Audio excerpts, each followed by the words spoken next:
Assalamualaikum warahmatullahi wabarakatuh. Salam. Terima kasih Datuk Yang di-Pertua kerana mengizinkan saya mengambil bahagian dalam sesi penggolongan belanjawan 2022 dalam Dewan Yang Mulia ini. Terlebih dahulu bagi pihak seluruh warga Kementerian Pertahanan serta anggota Angkatan Tentera Malaysia, saya mengambil kesempatan ini untuk merakamkan setinggi-tinggi penghargaan dan terima kasih khususnya kepada Yang Amat Berhormat Perdana Menteri serta Menteri Kewangan kerana tetap mengutamakan sektor pertahanan melalui peruntukan sebanyak 16.14 bilion kepada MINDEF dalam bajet 2022.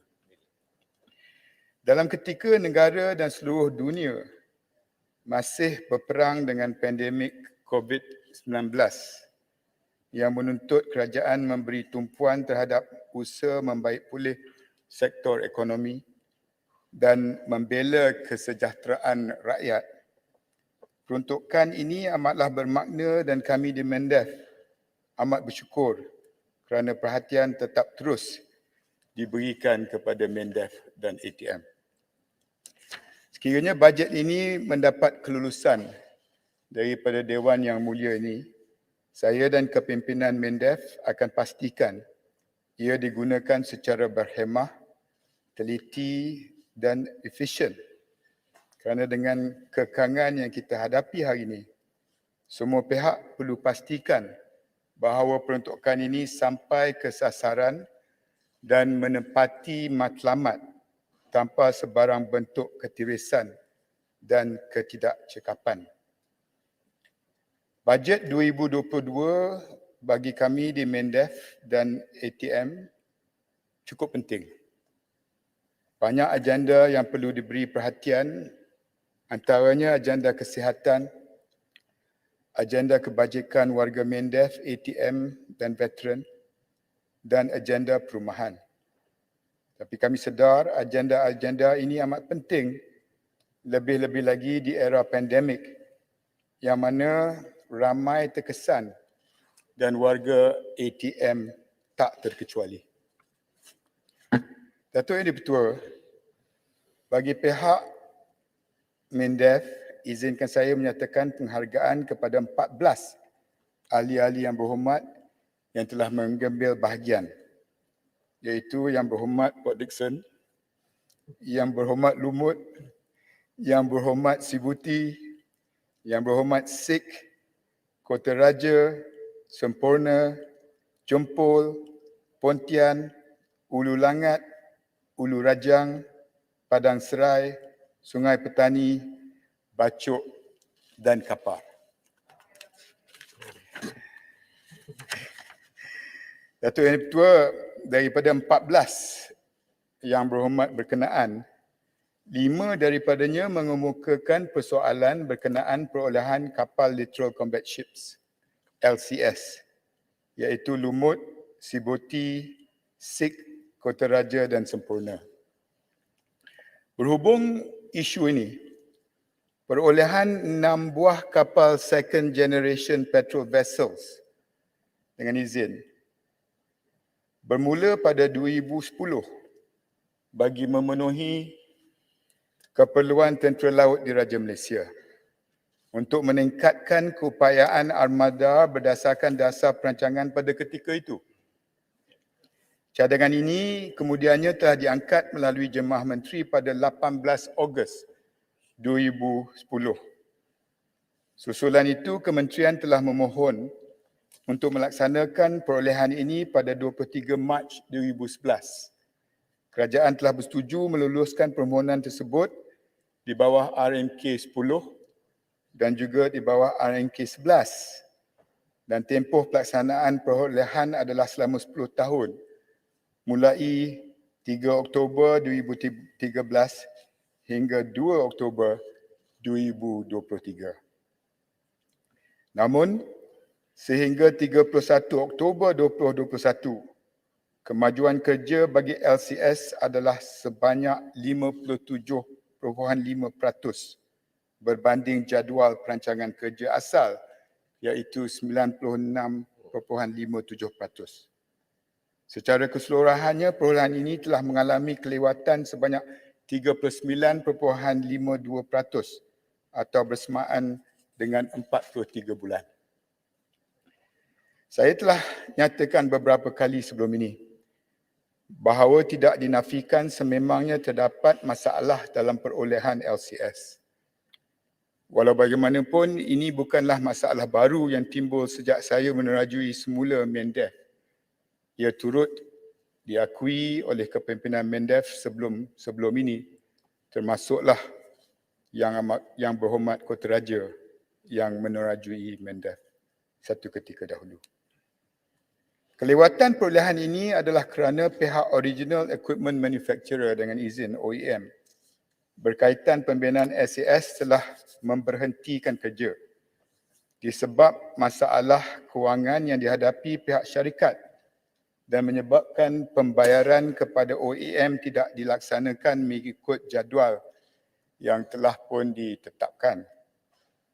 Tambahan, Yang Berhormat Kota Raja sendiri pada 29 Oktober 2019 telah menjelaskan 3 faktor yang menjadi punca kelewatan perolehan LCS. Kontraktor gagal siapkan reka bentuk dalam tempoh yang telah ditetapkan. Kedua, kontraktor lewat muktamadkan perolehan sebahagian peralatan. Dan ketiga, kualiti kerja yang tidak ikut spesifikasi. Jawatan Kuasa Siasatan Tadbir Urus Perolehan Kewangan Kerajaan JSTU-PKK juga telah ditubuhkan pada tahun 2019 dan telah mengesyorkan 2 pilihan kepada kerajaan, sama ada untuk menghentikannya atau meneruskan dengan projek ini. Keputusan kerajaan PH pada ketika itu adalah untuk meneruskan perolehan LCS. Ini juga telah disahkan di dalam Dewan Yang Mulia ini oleh Yang Berhormat Kota Raja selaku Menteri Pertahanan ketika itu pada 29 Oktober 2019. Bukan setakat itu, pihak MENDEF sendiri telah dipanggil untuk memberi penjelasan kepada pihak Jabatan Audit Negara. Jawatan Kuasa Kira-kira Wang Negara PAC sebanyak 5 kali. JKSTU-PKK sebanyak 3 kali. Malah pihak MENDEF juga semasa zaman pemerintahan PH telah disoal siasat oleh pihak Suruhanjaya Pencegahan Rasuah Malaysia sebanyak 2 kali. Di bawah kepimpinan saya, MENDEF dan ATM akan memberikan kerjasama dan sokongan yang penuh kepada semua siasatan yang dibuat oleh badan-badan berkenaan. Dalam masa yang sama, walaupun kepimpinan syarikat OEM iaitu Bausted adalah terdiri daripada barisan kepimpinan yang baru, namun ia tidak bermaksud kepimpinan syarikat yang terdahulu boleh terlepas dari keadilan sekiranya terdapat salah laku. Saya mengalu-alukan mana-mana pihak sekiranya terdapat bukti baru atau maklumat tambahan untuk kita laporkan terus kepada pihak-pihak berkuasa. MENDEF termasuk saya sendiri tidak akan sesekali mempertahankan serta berkompromi dengan mana-mana pihak yang melakukan tindakan tidak bertanggungjawab dalam perihal perolehan LCS ini. Keutamaan saya sebagai Menteri Kanan Pertahanan pada ketika ini ialah untuk menyelamatkan projek ini. Ia amat penting memandangkan kapal LCS ini sememangnya aset yang diperlukan oleh Tentera Laut Diraja Malaysia. Bukan itu sahaja, projek ini juga melibatkan vendor-vendor tempatan yang mana sebahagian terdiri daripada veteran ATM dan ada juga yang menjadi kaki tangan kepada syarikat-syarikat tersebut. Kita sebenarnya tidak ada pilihan. Suka ataupun tidak, saya dan kepimpinan MENDEF perlu mencari apa jua jalan penyelesaian sekalipun untuk memastikan perolehan kapal LCS ini dapat disempurnakan dan akan diterima oleh TLDM. Semenjak saya mengambil alih tampuk kepimpinan Mendef, saya telah mengambil pendekatan inklusif untuk melibatkan semua pihak berkepentingan seperti LTAT dan Baustat demi memikirkan hala tuju penyelesaian LCS ini. Inisiatif penyelesaian ini menggariskan dua komponen utama, iaitu corporate restructuring dan fundraising. Perbincangan ini turut melibatkan Kementerian Kewangan dan juga unit perancangan ekonomi Jabatan Perdana Menteri. Kini, Mendef berada di peringkat akhir rundingan bagi menyediakan pelan pemulihan. Dalam masa yang sama, bengkel-bengkel yang melibatkan semua pihak berkepentingan bagi pemulihan projek LCS ini juga dibagi memastikan syur pemulihan yang komprehensif dapat dihasilkan sebelum diangkat semula ke Jemaah Menteri untuk kelulusan dan tindakan selanjutnya. Dalam mempertimbangkan cadangan ini, Kementerian berpegang kepada prinsip keperluan kritikal pertahanan negara, tanggungjawab kontraktual kerajaan dan tanggungjawab syarikat berdasarkan penemuan JSTU PKK. Cadangan pelan pemulihan ini turut mengambil kira permasalahan syarikat dan vendor. Yang Berhormat Lumut, jangan bimbang, pendekatan yang kita lakukan hari ini turut mengambil kira pertimbangan-pertimbangan vendor dan veteran-veteran yang berada bersama-sama dengan syarikat-syarikat berkenaan. Sehubungan dengan itu, kita tidak boleh lagi pandang ke belakang. Apa yang telah berlaku menjadi pengajaran dan iktibar yang cukup besar buat kerajaan. Sebagai jalan ke hadapan, pelan ini akan dibentang kepada Kabinet bagi kelulusan. Dan sekiranya pelan ini diluluskan, sasarannya ialah TLDM boleh memperolehi kapal SCS pertama mereka pada tahun 2025. Datuk Yang Di-Pertua, seramai 4 orang yang berhormat telah membangkitkan isu kebajikan veteran ATM. Menteri, boleh celah Boleh. berkenaan LCS. Ya. Sila, Ledang. Terima kasih Mohd Speaker, Mohd Menteri. Saya rasa perkara ini telah banyak disebutkan dan ditimbulkan oleh ramai ahli-ahli Parlimen, ahli berhormat. Saya tak sempat berkenaan dengan perkara ini, tetapi saya rasa agak terpanggil juga untuk membangkitkannya kerana kita lihat jumlah pelaburan yang kita terpaksa bekalkan ataupun peruntukkan adalah sangat besar. Projek ini bernilai, projek LCS ini bernilai 9 bilion ringgit. Dan mengikut data yang saya dapat ini sebanyak 6.83 bilion telah dibayar. Ya, tetapi tiada satu pun kapal peronda LCS ini telah siap. Sebelum ini saya telah dengar bahawa kapal pertama ini akan siap pada April 2022. Tapi tadi saya dengar daripada Mohd Menteri pada 2025. Maksudnya lewat lagi 3 tahun lagi untuk kita dapatkan walaupun satu kapal peronda. Ini kan 5 lagi kapal-kapal peronda tersebut. Jadi apakah jaminan Mohd Menteri supaya kita tidak lagi menanggung kerugian kita? Yang kedua, apakah jaminan untuk kita tidak terlalu bergantung kepada hanya kapal peronda LCS tetapi juga kepada perolehan-perolehan kapal yang lain demi untuk menjaga keselamatan dan ketenteraman bagi sempadan negara kita. Terima kasih. Terima kasih, Ledang. Sila, Menteri. Terima kasih Yang Berhormat Ledang. Kegusaran Yang Berhormat pun merupakan sesuatu yang membelenggukan saya. Tetapi kita telah mengambil tindakan yang proaktif. Kalau sebelum ini tidak ada pendekatan yang inklusif, ketika ini kita telah pastikan bahawa syarikat LTAT dan juga Baustat dan syarikat-syarikat lain yang terlibat dengan LCS ini dilibatkan bersama dalam memikirkan hala tuju kita. Selain daripada syarikat-syarikat swasta atau government link companies yang terlibat dengan projek LCS ini, Kita juga membuat keputusan untuk melibatkan EPU dan Kementerian Kewangan dalam memikirkan pendekatan kita ke hadapan. Ini semua dibincangkan secara terbuka, secara telus dengan pengurusan baru BAUSTEC, dan harapan saya, dan saya akan pantau secara dekat dan secara peribadi, inilah satu-satunya peluang yang ada untuk kita betulkan keadaan. Tetapi dua perkara yang perlu kita fikirkan berasingan.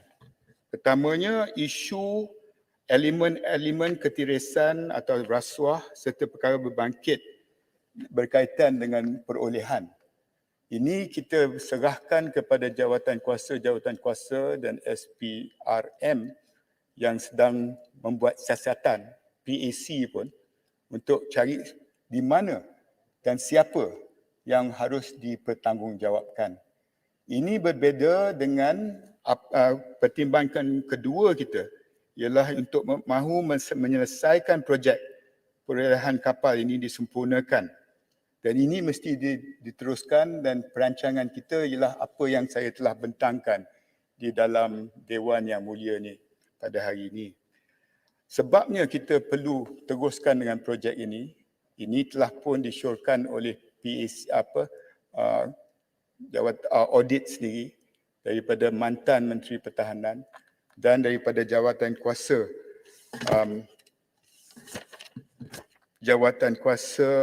siasatan tadbir urus perolehan dan kewangan kerajaan untuk ianya ditubuhkan, dan saya percaya bahawa ianya dibuat kerana mereka tahu bahawa kapal-kapal ini diperlukan oleh PLDM, syarikat-syarikat kecil di bawah payung dan naungan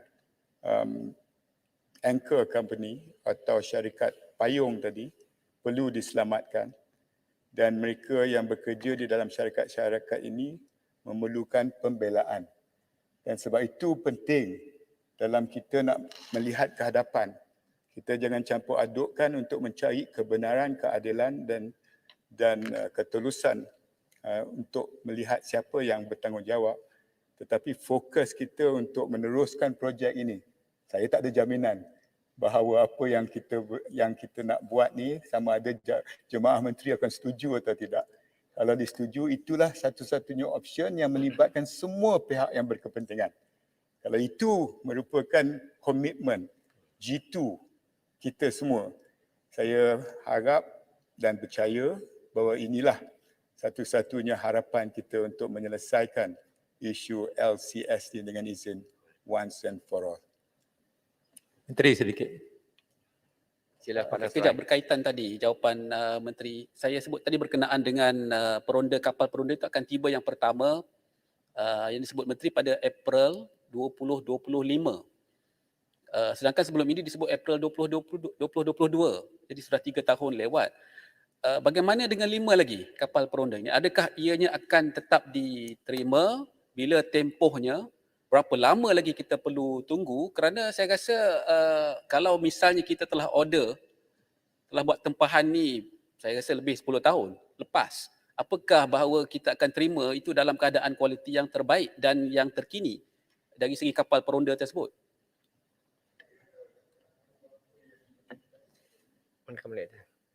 Baik, terima kasih.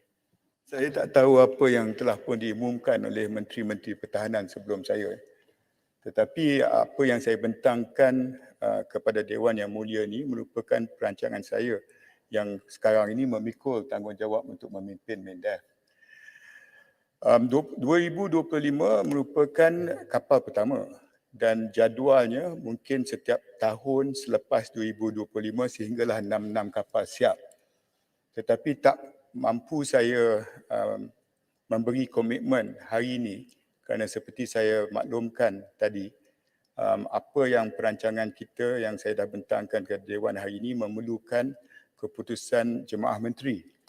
Dan apa yang saya rancang sekarang kalau tak diputuskan dan dipersetujui oleh jemaah menteri, tak adalah perancangan yang boleh saya umumkan. Tetapi saya beri jaminan kepada Yang Berhormat Ledang Sejurus sahaja Jemaah Menteri memutuskan perancangan kita yang melibatkan Kementerian Kewangan, yang melibatkan EPU, yang melibatkan LTAT, yang melibatkan Baustat, yang juga melibatkan TLDM dan ATM. Saya akan maklumkan bukan saja kepada Yang Berhormat Ledang, tapi saya akan maklumkan dan umumkan kepada halayak orang ramai. Tak ada perkara yang perlu saya sembunyikan. Teruskan. Datuk Yang Dipertua, Sedikit sebelum Padang Serai nak bertanya. Ya. Padang Padang Serai. Serai. Silah. Terima kasih Yang Dipertua. Terima kasih Menteri. Soalan saya, LCS mempunyai 5 kapal perlu disiapkan sebelum 2025. Apa yang saya risaukan adalah sebenarnya kapal ini perlu disiap pada 2022, tetapi sekarang tunda ke 2025. Bagaimana kos dia? Adakah kos ini akan meningkat atau kekal? Terima kasih Yang Dipertua. Terima kasih Menteri. Terima kasih Padang Serai. itu semua sedang dibincangkan sekarang, bukan sahaja dari segi kos, tetapi dari segi teknologi. Kapal-kapal yang lambat disiap ni perlu di-upgrade supaya ianya memenuhi kehendak dan keperluan semasa. Kita kena pastikan bahawa ianya tidak menjejaskan kerjaya dan mereka yang bergantung harap kepada syarikat-syarikat berkenaan. Tetapi dari segi tambahan kepada OEM tadi, saya boleh beri jaminan kepada Dewan Yang Mulia ini bahawa kerajaan tak akan bayar lebih daripada apa yang telah pun dipersetujui. Malah apa yang mereka tak lakukan dari segi kelewatannya, jumlah wang yang patut disalurkan kepada Baustat, kita dah set off dan tak bayar kepada Baustat sehingga pengurusan baru yang telah pun dilantikkan untuk syarikat berkenaan. Teruskan. Terima kasih Datuk Yang Bertua.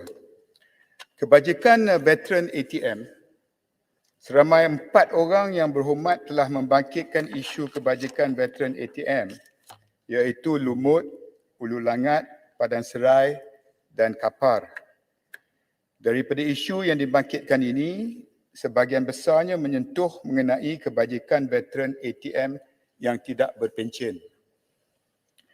Sebelum saya menjawab secara terperinci, saya ingin menjelaskan kepada ahli Dewan sekalian pada ketika ini terdapat seramai 204,020 veteran ATM di seluruh negara. Daripada jumlah berkenaan, seramai 104,791 merupakan veteran ATM yang berpencen, manakala selebihnya seramai 73,863 merupakan veteran ATM yang tidak berpencen. Definisi bagi veteran ATM yang tidak berpencen adalah bekas anggota ATM yang tidak berkhidmat sepenuh masa atau telah menamatkan perkhidmatan lebih awal. Agak unik kepada ATM. Daripada satu tempoh yang melayakkan mereka digelar sebagai veteran ATM berpencen, mereka telah memilih atau terpaksa oleh sebab-sebab tertentu terpaksa meninggalkan perkhidmatan dalam masa 12, 15 atau 18 tahun.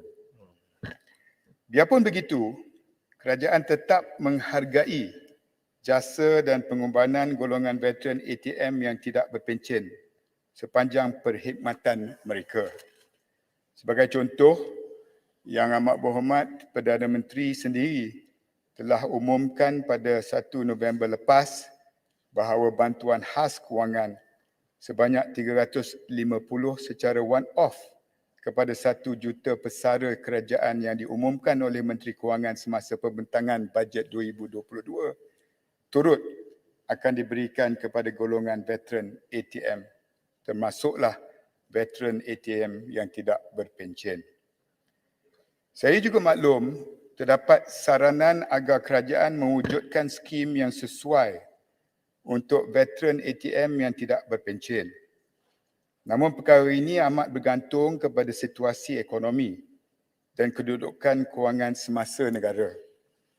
Buat masa ini, kerajaan memberikan tumpuan kepada usaha memerangi wabak COVID-19 dalam memulihkan semula ekonomi negara yang telah menelan belanja yang cukup besar. Namun cadangan dan saranan ini tetap diteliti oleh kerajaan sebagaimana yang telah dinyatakan oleh Yang Amat Berhormat Perdana Menteri sendiri. Selain itu, saya juga ingin memberi penjelasan berkenaan pelarasan jurang pencen antara pesara tentera sebelum tahun 2004 dan selepas tahun 2004, yang mana perkara ini akan melibatkan bidang kuasa agensi pusat memandangkan isu pencen ini tidak hanya menjadi isu pesara ATM semata-mata, tetapi turut melibatkan pesara perkhidmatan awam secara keseluruhannya.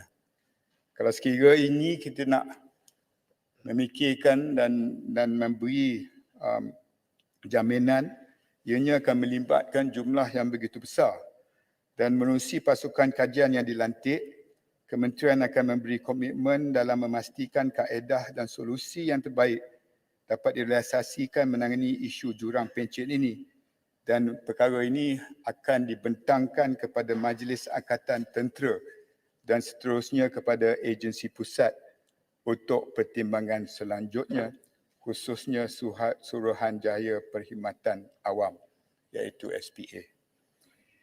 Di sebalik cabaran bagi dua perkara yang saya nyatakan tadi, usaha kita untuk terus memperkasakan kebajikan veteran ATM tidak sekali-kali kita kesampingkan. MINDEF memberikan prioriti dan tumpuan penuh terhadap usaha memperkasakan pembelaan kebajikan bagi golongan veteran ATM sama ada berpencen ataupun tidak berpencen melalui inisiatif khusus.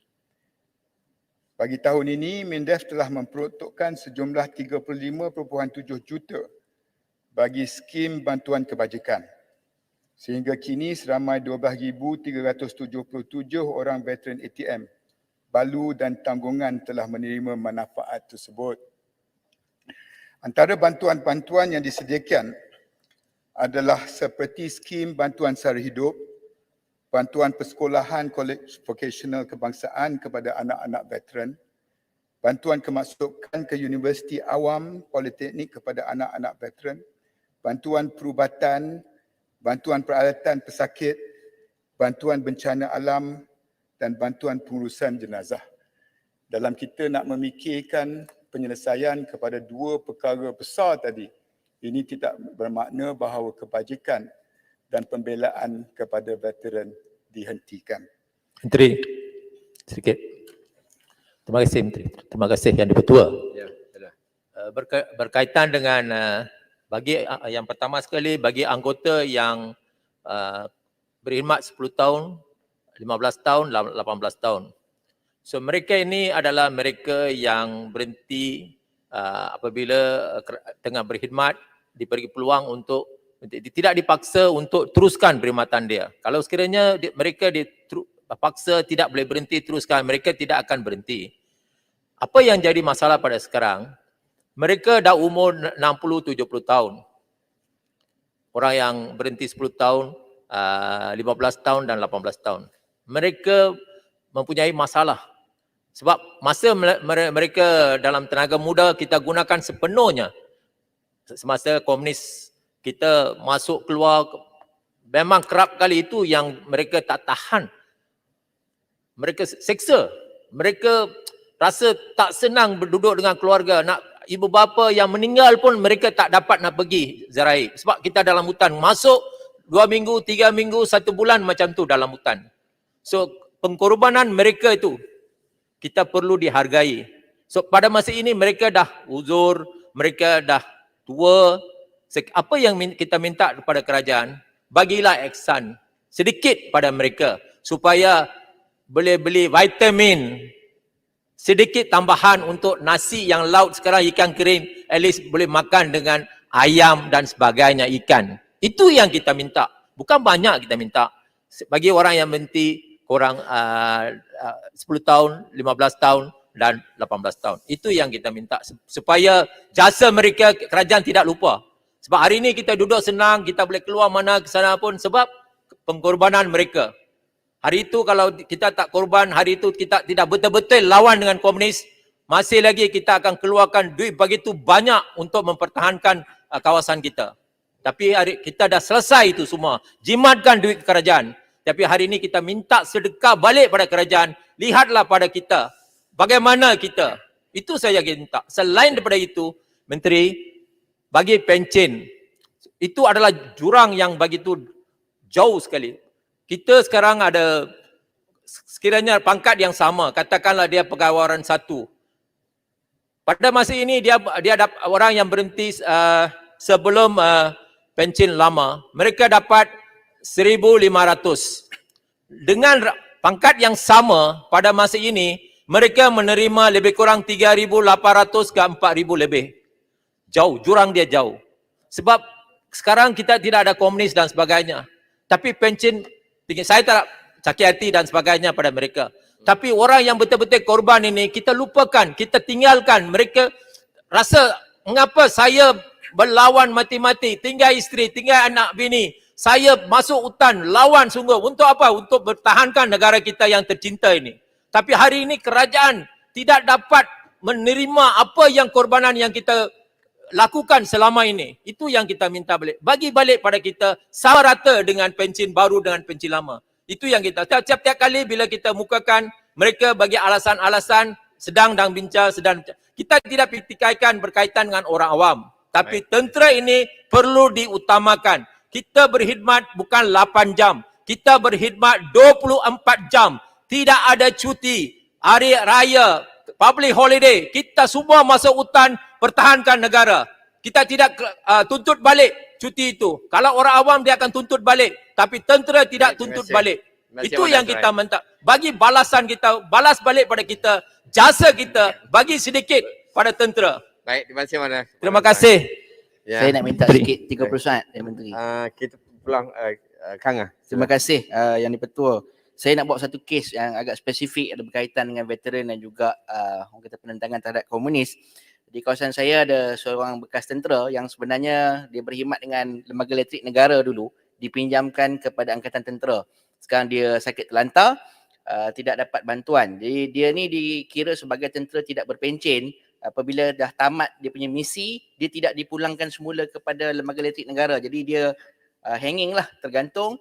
Dia memerlukan sangatlah pembelaan. Saya harap nanti saya dapat tulis satu surat kepada Menteri untuk dibantu apa yang boleh. Terima kasih Kang ah. Sila Menteri teruskan. Terima kasih Yang Berhormat Padan Serai dan terima kasih Yang Berhormat Kangga.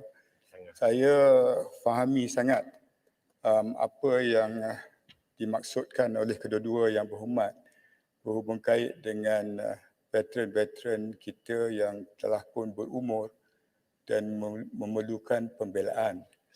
Sebab itulah saya sebutkan tadi bahawa dua perkara besar yang berhubung kait dengan jurang pencen dan juga untuk mencairkan skim untuk veteran yang tidak berpencen ini merupakan sesuatu yang tidak mengenepikan usaha kita untuk membantu mereka yang betul-betul memerlukan.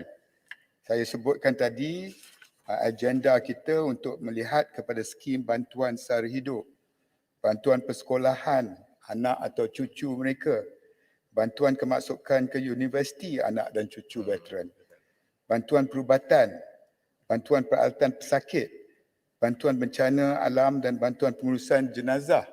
Semua ini berterusan kepada sama ada veteran yang pencen atau tak pun berpencen.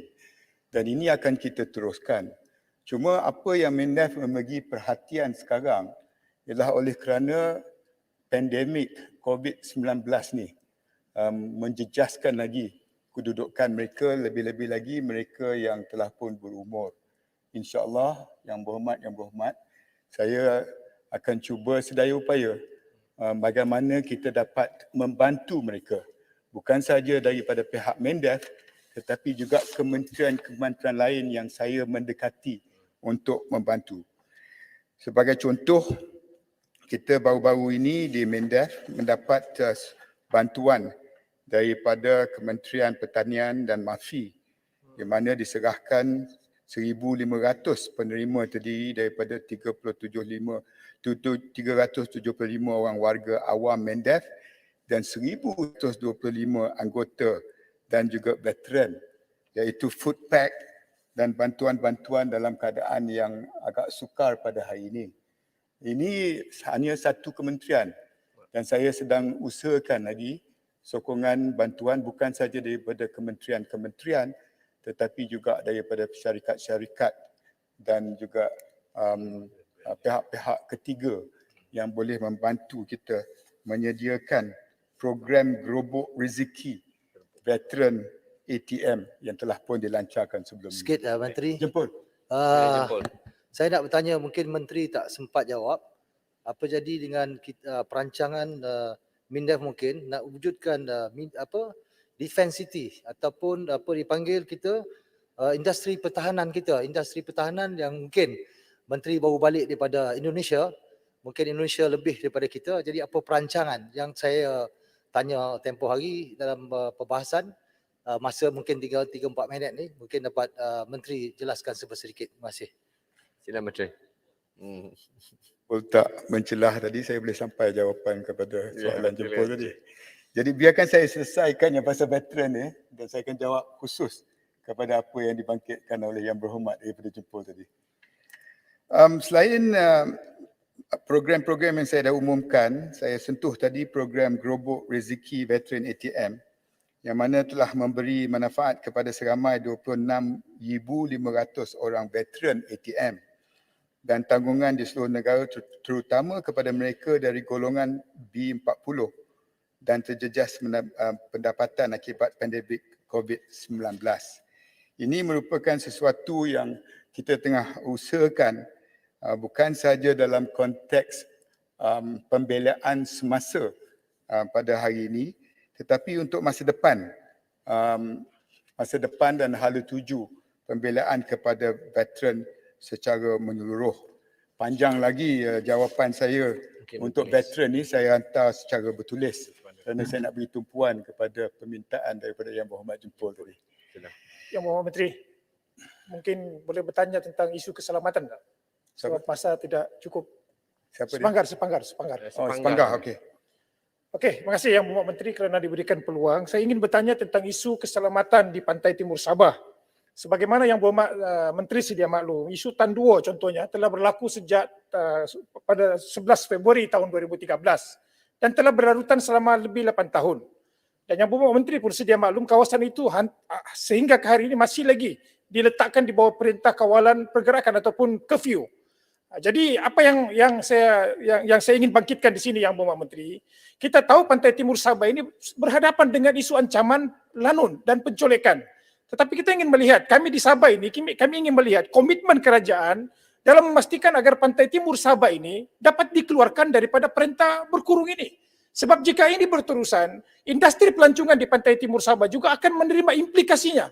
Kerana kita pun tahu sehingga hari ini ada negara-negara yang masih memberikan nasihat perjalanan kepada rakyat mereka untuk tidak pergi melawat tempat-tempat ini kerana keberangkalian boleh terdedah kepada ancaman penculikan oleh penculik-penculik yang datang daripada negara-negara jiran kita.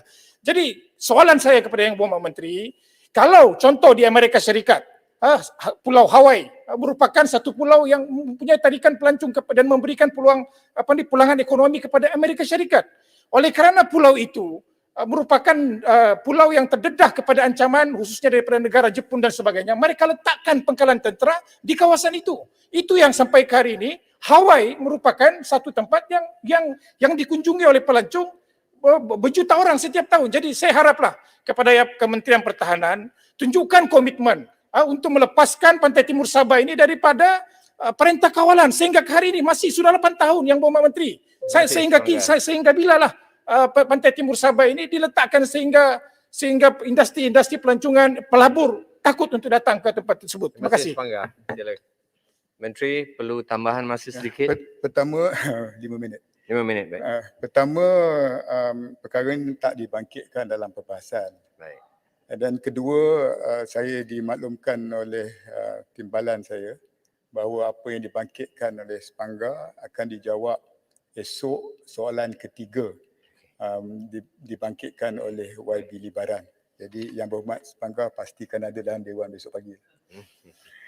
Tuan Yang Pertua, Yang Berhormat Jempol telah mencadangkan diwujudkan Malaysian Defence City bagi meneroka industri baru termasuk pelaksanaan program pembangunan persenjataan dan pertahanan seperti drone, kereta perisai, peluru pepandu dan ICT. Mindef menyambut baik sebarang cadangan ke arah merancakkan industri pertahanan tempatan, termasuklah cadangan mewujudkan Malaysian Defence City oleh Yang Berhormat.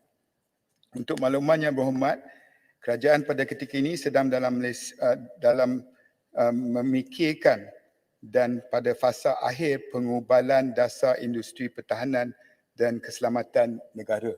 Ini telah pun diumumkan oleh Yang Amat Berhormat Perdana Menteri semasa lawatan beliau ke Indonesia baru-baru ini.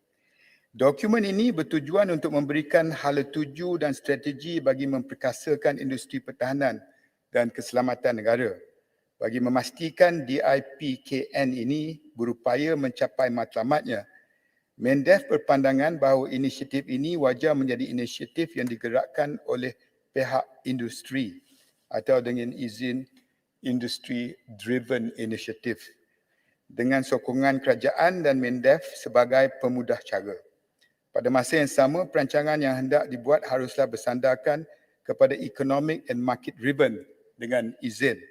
Saya sendiri bersama Yang Berhormat Perdana Menteri baru-baru ini telah mengadakan lawatan ke Indonesia bagi melihat sendiri fasiliti pengeluaran produk ketenteraan dan komersial Indonesia milik PT Perindat di Bandung, di mana itulah mungkin merupakan defense city yang dimaksudkan oleh Jempol.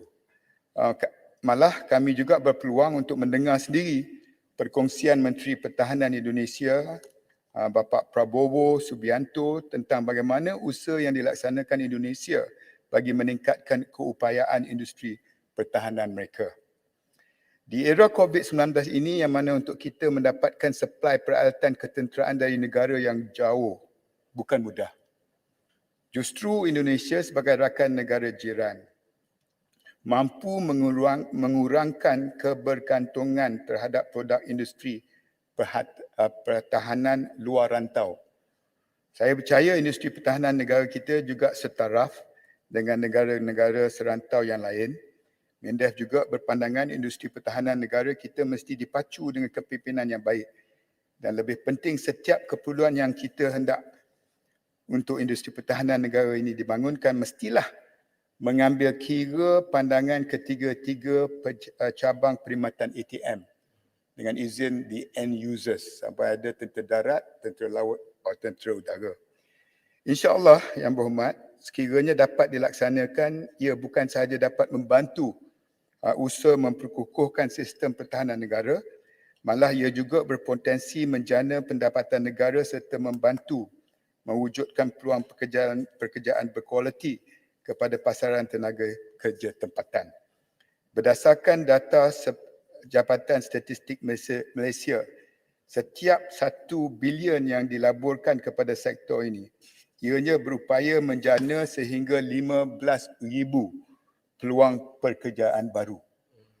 Justru berhubung cadangan Yang Berhormat Jempol untuk membangunkan Malaysia Defence City di Lipis, ia cadangan yang baik, namun sebarang keputusan berhubung lokasi ini, kita tunggulah Yang Berhormat apabila dasar industri pertahanan negara kita siap untuk dilancarkan.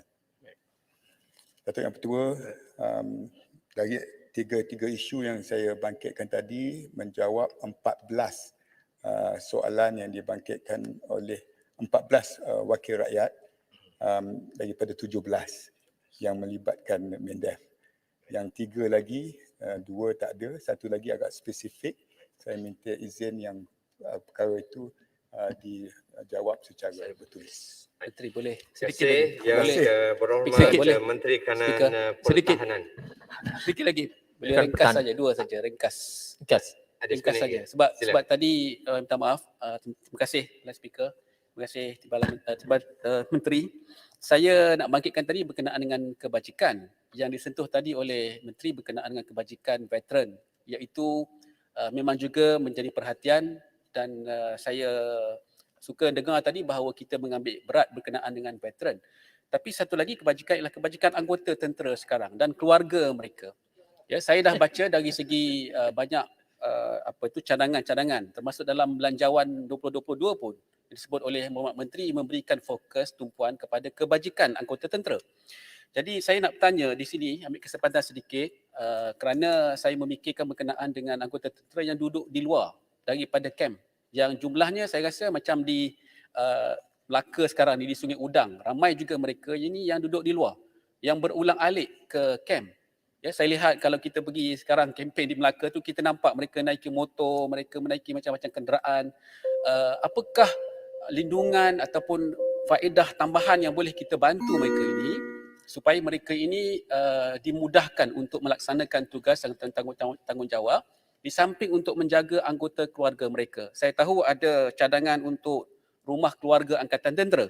Ya, disebutkan sebanyak 2,000 unit menjelang hujung Oktober. Kita dah lepas November lah. Berapakah jumlah rumah keluarga itu tersebut? Dan kemudian dari segi jumlah keseluruhan ialah 10,200 untuk RMK 12. Jadi bilakah agaknya kita boleh nampak jadual-jadual pelaksanaan rumah keluarga angkatan tentera ini? Di samping kita juga nak tahu berkenaan dengan pembinaan hospital angkatan tentera terendah yang juga ada dalam perancangan. Bilakah tempoh siap supaya ada satu jaminan juga kepada kebajikan anggota keluarga dan angkatan tentera. Terima kasih. Terima kasih Ledang. Saya tambah sedikit bagi lagi saya tambah. Padang Saya Serai. janji tambahan 5 minit aja. Saya benarkan satu Sedikit. saja ya. Terima kasih. Sila Padang Serai Padang sedikit. Okey, Menteri saya ingin tanya berkenaan allowance PGM. Setiap tahun kita dapat RM500 allowance PGM. Tapi tahun ini kita tidak dapat apa-apa. Ramai veteran dekat bawah sana tanya mengapa tidak diberikan allowance PGM pada tahun ini. Saya rasa Menteri Kewangan mungkin bagi satu jawapan yang baik semasa menggulung. Sebab ramai menunggu. Sebab ini adalah hak sebagai kita sanggup kita pingat PGM dengan bangga. Banyak kali Perdana Menteri pun ada announce, dia kata dia akan bagi allowance PGM.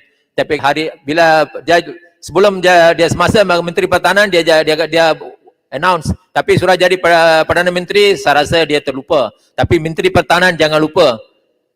Itu saja mintaan saya. Terima kasih Menteri. Hanya Yang Berhormat Perdana Menteri tak lupa.